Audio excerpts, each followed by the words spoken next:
మానవాళికి రక్షకుడు, మనకు కొండంత అండగా నిలిచేవాడు, మనసులో తలచిన వెంటనే గుండెల నిండా ధైర్యాన్ని నింపగలిగే మహాయోధుడు, అభయహస్తంతో ఎల్లవేళలా మనల్ని కాపాడే ఆ పవనపుత్రుడిని ఇప్పుడు మనసారా స్తుతించుకుంటూ శ్రీ పంచముఖ ఆంజనేయ స్వామిగా అవతారమెత్తిన కథని దృశ్య రూపంలో తిలకిద్దాం రండి.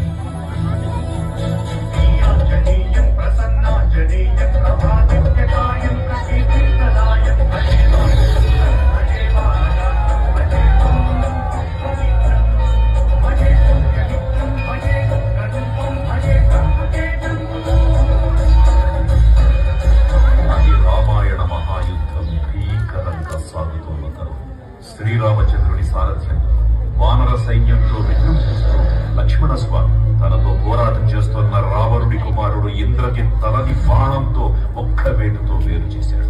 ఇంద్రజిత్ మరణవార్త విన్న రావణుడు ఆవేశంతో ఊగిపోయి ప్రతీకారం కోసం పాతాళ లోకాధిపతి తన సోదరుడు అయినటువంటి మహిరావణుడి సహకారం